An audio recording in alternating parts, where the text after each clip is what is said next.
अलबेले किस्सों की दास्तां के सिलसिले शुरू हुए बनके कहानियां कहानियां।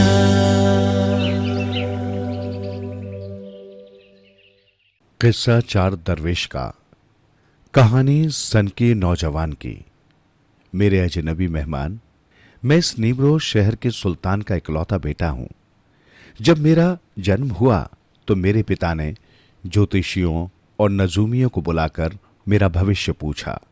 गणित लगाकर सबने यही बताया कि इस शहजादे का जन्म बहुत ही शुभ मुहूर्त में हुआ है। ये बालक बड़ा होकर सिकंदर जैसा शौर्यवान, नशेरेवान आदिल जैसा न्याय पसंद, हातिम ताई जैसा दानी और रुस्तम जैसा बलवान बनेगा। परंतु क्या? मेरे पिता ने पूछा। आगे भी तो बताओ। इस पर ज्योतिषों ने बताया, परंतु हुजूर, इसे 14 वर्ष तक सूर्य को नहीं देखना चाहिए, नहीं तो ये सनकी बन जाएगा और बेगुनाह प्रजा का खून बहाने लगेगा। आप ऐसी कोई व्यवस्था कराइए कि ये 14 वर्ष तक आकाश की ओर तो क्या, चंद्रमा की ओर भी न देख सके। ज्योतिषियों की बात सुनकर मेरे पिता घबरा गए। उन्होंने मेरे लिए जमीन के नीचे एक ऐसा भवन बनवा दिया ताकि मैं सूर्य को न देख सकूं। मेरे पिता ने बड़े बड़े विद्वानों को बुलाकर मुझे शिक्षा दिलवाई और मुझे वे सारी विद्याएं सिखाईं जो कि किसी शहजादे को दी जाती हैं। उन्होंने मुझे विज्ञान, कला, घुड़सवारी, तलवारबाजी में पारंगत कराया और विदेश की अनेक भाषाओं का ज्ञान भी कराया। इस प्रकार 10 बरस बीत गए। मैंने इन 10 वर्षों में एक बार भी सूरज की किरण नहीं देखी थी। एक दिन मैं अपने कमरे में बैठा दीपक जलाकर उसकी रोशनी में अपना सबक याद कर रहा था कि अचानक मैं चौंक पड़ा। सफेद रोशनी की एक किरण न जाने कैसे मेरे कमरे में आ गई थी। मैं उस किरण को देखकर बहुत हैरान हुआ, क्योंकि इससे पहले मैंने कोई ऐसी प्रकाश किरण नहीं देखी थी। मैं बहुत देर तक उस प्रकाश किरण को देखता रहा। फिर मैंने देखा कि वो प्रकाश किरण एक बहुत ही खूबसूरत परी में तब्दील हो गई। उसे देखकर मेरा आश्चर्य और भी बढ़ गया। इतने में वो परी अपनी सुरीली आवाज में बोल उठी, तुम मुझे देखकर इतने चौंक क्यों गए?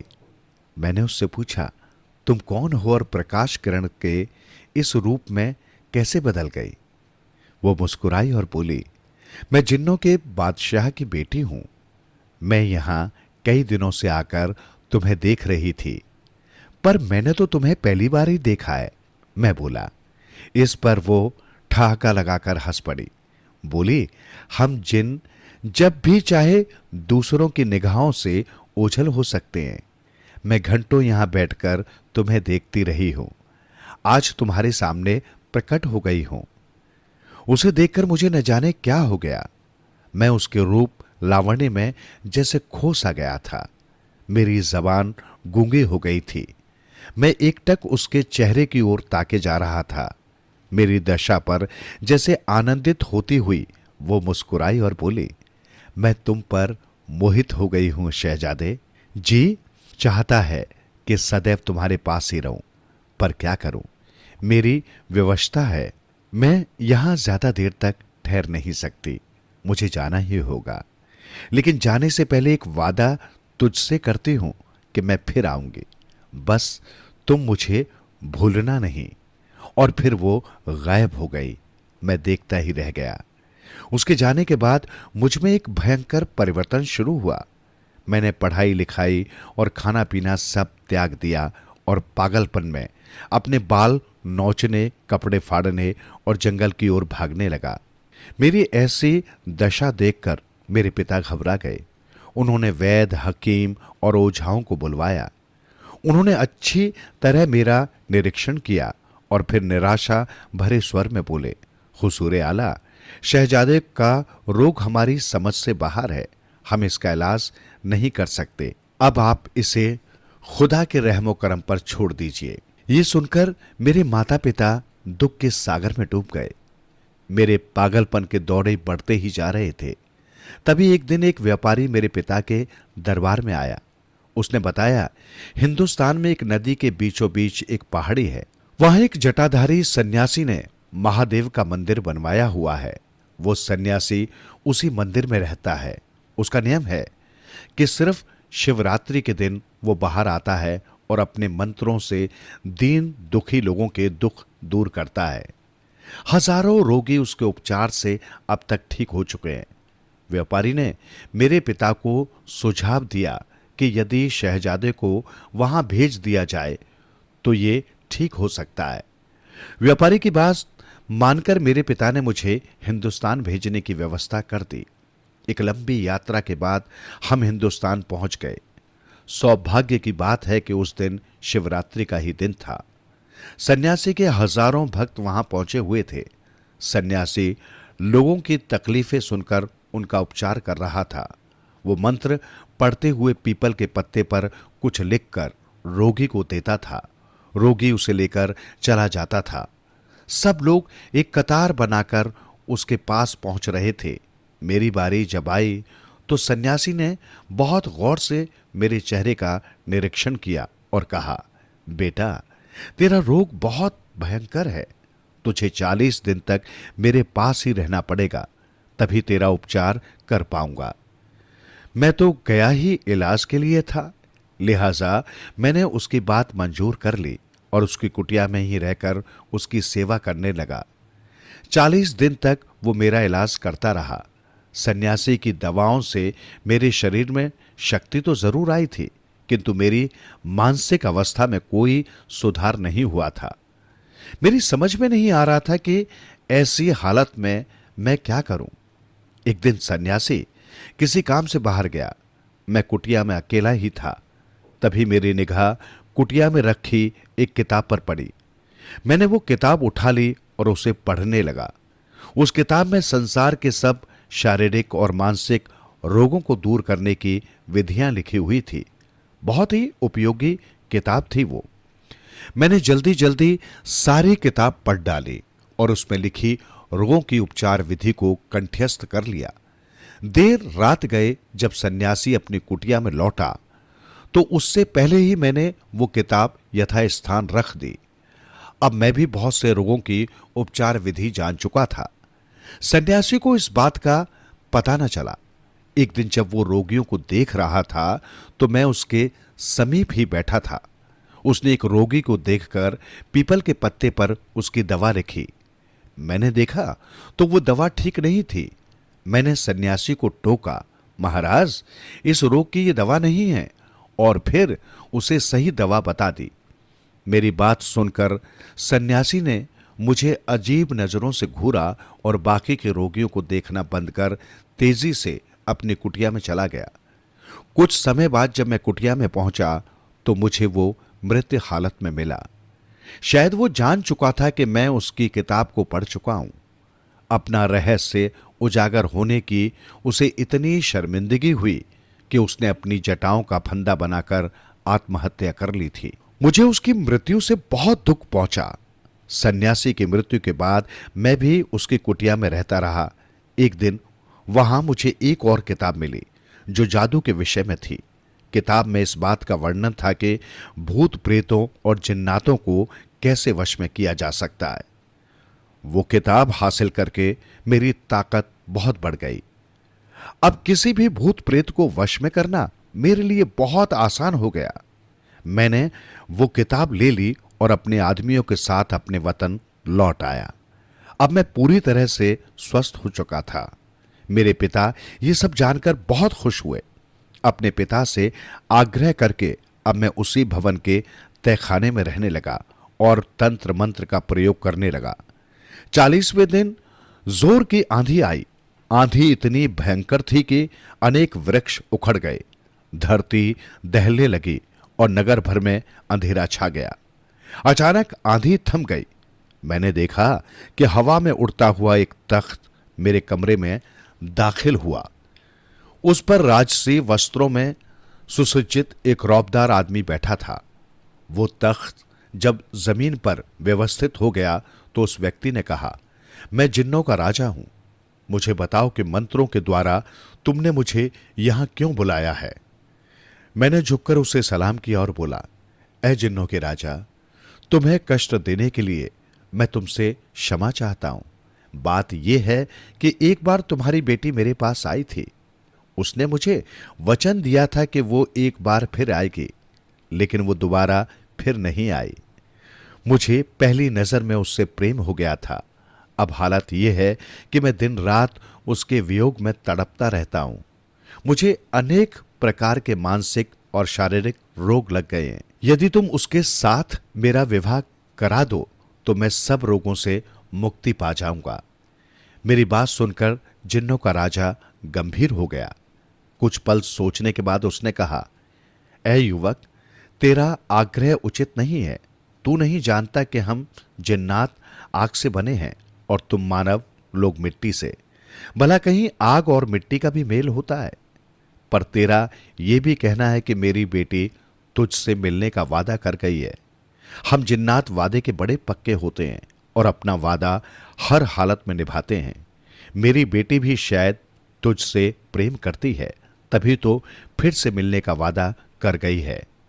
तुम्हारी बेटी भी यकीनन मुझे पसंद करती है। मैं जल्दी से बोला। मैंने उसकी आंखों में अपने प्रति प्रेम भाव स्पष्ट देखा था। यदि ऐसी ही बात है तो मुझे तेरा आग्रह मंजूर है। मैं अपनी बेटी का विवाह तेरे साथ कर दूंगा, परंतु मेरी एक शर्त है। कौन सी शर्त? शर्त यह है कि तू उसके चेहरे से नकाब कभी नहीं हटाएगा।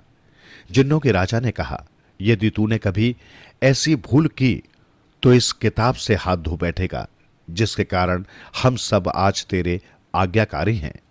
मैंने नकाब न उठाने का वचन दे दिया। जिन्नों का राजा गायब हो गया। फिर कुछ पल बीते थे कि एक बार फिर से जोर की आंधी आई और वो सुंदर परी एक तख्त पर बैठकर आती दिखाई पड़ी। मेरे निकट पहुंचकर वो तख्त से उतरी और मुस्कुराकर बोली, ऐ खूबसूरत शहजादे, ले मैं अपना वादा निभाने के लिए आ गई हूं। हम घंटों तक बैठे प्रेम प्यार की बातें करते रहे। फिर उसने विषय बदलकर कहा, शहजादे, मेरे पिता की चेतावनी तुम्हें याद है ना? हमारा तुम्हारा मिलन सिर्फ इस किताब के कारण ही संभव हो पाया है। इसकी हर संभव तरीके से रक्षा करना। अगर ये खो गई तो हम दोनों ही मुसीबत में पड़ जाएंगे।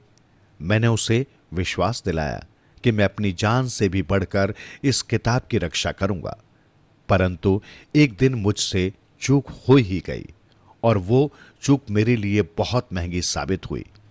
मैं अपनी प्रेमिका से बातें करने में ऐसा खोया कि मुझे जिन्नों के राजा की चेतावनी याद न रही। मैंने उसके चेहरे से नकाब उलट दिया ताकि उसके चांद से मुखड़े को जी भरकर देख सकूं। लेकिन तभी कमरे में जैसे भूचाल आ गया। वहां 3 जिन्न प्रकट हो गए। उनमें से एक ने मेरे हाथ से वो किताब झपट ली। मैं किताब लेने के लिए उसकी तरफ लपका तो उसने किताब दूसरे जिन्न को पकड़ा दी।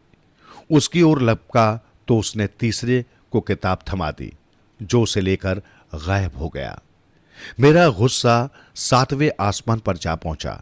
मैं वहां मौजूद दोनों जिन्नों से भिड़ गया। उनमें से एक तो मेरी गिरफ्त से छूटकर भाग गया, लेकिन पहले वाले जिन्न को मैंने पकड़ लिया और मंत्रों के प्रभाव से उसे तत्काल एक सांड बना दिया। ये वही सांड है जिस पर सवार होकर उसे पीटता हुआ मैं हर चांद रात को नगर में जाता हूं। युवक ने आगे बताया, तीनों जिन्नों के प्रकट होते ही मेरी प्रेमिका बेहोश हो गई, जिसे मेरी लापरवाही से जिन्न उठा ले गए। उसी दिन से मेरी ये दशा है। मेरे कहने पर एक कलाकार ने मेरी उस प्रेमिका का चित्र बनाया। मैं उसे कीमती मोतियों से सजा कर ले जाता हूं। मेरा एक गुलाम उस चित्र को सबको दिखाता है। जब वो चित्र को दिखाकर लौटता है तो मैं उसकी गर्दन उड़ा देता हूं। ये सब मैं इसलिए करता हूं कि लोग मेरी दशा देखकर मुझ पर दया करें। संभव है परमेश्वर का कोई भला नेक व्यक्ति मुझे आशीर्वाद दे दे और मेरी मुश्किलों का अंत हो जाए। ऐ मित्र, मेरे सनकीपन का रहस्य यही है जो मैंने तुझे पूर्ण रूप से सुना दिया है। उसकी दुख भरी कहानी सुनकर मेरी आंखों से आंसू बहने लगे। मैंने सौगंध ली मेरे दोस्त, धीरज रख, मैं विश्व का चप्पा चप्पा छान मारूंगा और कोई ऐसा रास्ता जरूर खोज निकालूंगा जिससे तेरी मनोकामना पूरी हो सके। तत्पश्चात मैंने उससे विदा ली और 5 बरस तक जंगल जंगल मारा मारा फिरता रहा, किंतु कोई रास्ता दिखाई नहीं दिया। अंत में मैंने यही विचार किया कि किसी पहाड़ी से कूदकर अपने जीवन का अंत कर लूं।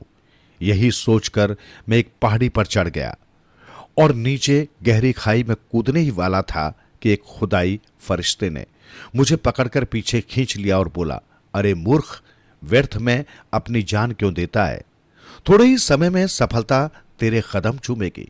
तू रोम चला जा, वहां तेरी भेंट 3 दूसरे दरवेशों से होगी। वहां के सुल्तान से भी तेरी भेंट होगी। उसी समय तेरी मनोकामना भी पूरी हो जाएगी। इतनी कहानी सुनाकर दूसरे दरवेश ने अपने अन्य साथियों की ओर देखा और बोला, तो ये है मेरी दास्तां। इस प्रकार मैं यहां आ गया हूं और तुम लोगों से भेंट हो गई है। तब तक भोर का उजाला फूटने लगा था। एक दरवेश ने पूरब की ओर आसमान की तरफ देखते हुए कहा, लो, हम लोग तो अपनी अपनी दास्तान सुनाने में ऐसे खोए कि वक्त का ध्यान भी न रहा। दास्तान सुनने सुनाने में ही सारी रात गुजर गई। आंखों में नींद भर रही है, क्यों न थोड़ी देर के लिए नींद की झपकियां ले ली जाए। बाकी दरवेशों को उसका विचार पसंद आया। उन्होंने लंबे पैर कर लिए और करवटें बदलकर सो गए। दरवेशों के सो जाने के बाद राजा आजाद बख्त अपने छिपने के स्थान से बाहर निकला और अपने महल की ओर चल पड़ा। उसने 2 दरवेशों द्वारा सुनाई हुई दास्तानों को अक्षरांश सुन लिया था। महल में पहुंचकर उसने सबसे पहले तो स्नान किया और फिर नमाज पढ़ी। फिर अपनी गद्दी पर आकर बैठ गया। उसने अपना मंत्री बुलवाया और उससे कहा, तुम इसी समय कब्रिस्तान में चले जाओ। वहां तुम्हें 4 दरवेश सोते हुए मिलेंगे। उन्हें मेरे पास लेवा लाओ। आदेश के अनुसार मंत्री कब्रिस्तान में पहुंचा और वहां जाकर दरवेशों को शाही फरमान सुनाया तो वे घबरा गए और साथ चलने में आनाकानी करने लगे। लेकिन जब मंत्री ने उनसे ये कहा कि राजा ने तुम लोगों के सिर्फ दर्शन करने के लिए बुलवाया है, वो तुम्हें कोई हानि नहीं पहुंचाएंगे, तो वे साथ चल पड़े। महल में लाकर मंत्री ने उन्हें स्नान कराया, उन्हें अच्छे कपड़े पहनने को दिए और उन्हें भोजन कराया। फिर वो उन्हें लेकर राज दरबार में पहुंच गया। राजा आजाद बख्त उनसे प्रेम पूर्वक मिला और उन्हें सम्मान पूर्वक अपने निकट एक दीवान पर बैठाया। फिर राजा ने उनसे कहा, ऐ नेक इंसानों, पिछली रात जब तुम अपनी अपनी दास्तानें एक दूसरे को सुना रहे थे तो उस समय मैं भी वहां मौजूद था। मैं अंधेरे में एक स्थान पर छिपकर खड़ा हुआ था। मैंने वहां तुम में से 2 दरवेशों की दास्तानें सुनी थी। मेरी इच्छा है कि बाकी के 2 दरवेशों की दास्तान भी सुनूं। कृपया मुझे अपनी अपनी दास्तानें सुनाओ, क्योंकि मैं उन्हें सुनने के लिए बहुत बेचैन हूं। और हां, जो कुछ भी बताना हो संकोच छोड़कर बताना। ये विचार मन में मत लाना कि इस जगह इस राज्य का राजा बैठा है, तो मुझे अपना ही एक साथी समझना। ये भी कि अब से तुम शाही मेहमान हो। चारों दरवेशों ने एक दूसरे की ओर देखा, जैसे उन्हें राजा की बात का यकीन न हुआ हो। राजा ने उनका हौसला बढ़ाने के लिए स्वयं ही बात आगे बढ़ाई। उसने कहा, ए दरवेशों, शायद तुम्हारे मन में अब भी ये कश्मकश चल रही है कि मुझे अपनी दास्तानें सुनाएं या नहीं। ठीक है, मेरे पास भी तुम्हें सुनाने के लिए एक दास्तान है। पहले मेरी दास्तान सुन लो। अगला एपिसोड है दास्तान राजा आजाद बख्त की।